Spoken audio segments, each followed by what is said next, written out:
అడిగొప్పలైతే వెళ్తున్నామని చెప్పాను కదా! అడిగొప్పలైతే వచ్చేసాము. ఇక్కడికి రీచ్ అయ్యేసరికి 8:45 అలా అయింది. క్లైమేట్ అయితే చాలా కూల్‌గా ఉంది. ఇక్కడైతే అమ్మ నైవేద్యం ప్రిపేర్ చేస్తున్నారు. మేమెప్పుడొచ్చినా కట్టెల పొయ్యి మీదే చేస్తాము. కట్టెలైతే 50 రూపీస్ చార్జ్ చేస్తారు. మీకు గ్యాస్ స్టవ్ కావాలి అనుకుంటే అవి కూడా అవైలబుల్‌గా ఉంటాయి. But you have to pay 50 rupees per KG rice. Climate చాలా కూల్‌గా ఉందని చెప్పాను కదా! మేము ప్రదక్షిణ చేసేటప్పుడైతే మామూలు ఎండ రాలేదండి. సూర్యభగవానుడు అయితే విపరీతంగా వచ్చేసాడనమాట.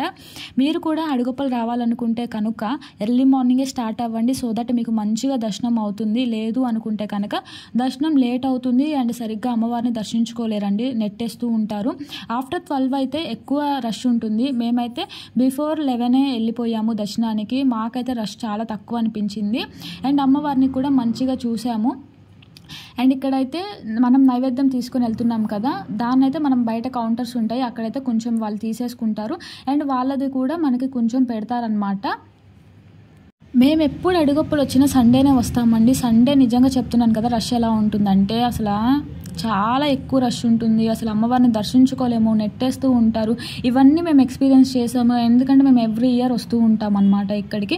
ఈ లాస్ట్ ఇయర్ అయితే మేము మిస్ అయిపోయామండి, రాలేదు. బట్ ఈ ఇయర్ అయితే ఎలాగో కలా వచ్చేసామన్నమాట అమ్మవారిని దర్శించుకోవడానికి. రష్ మాత్రం ఉంటుంది కానీ కొంచెం తక్కువే అనిపించింది మాకైతే. మంచిగా అమ్మవారిని కూడా చూసేసాము అండ్ అలాగా కొంచెం సేపు కూర్చున్నాము. మీకు కనుక ఈ వీడియో నచ్చితే please do subscribe for more videos.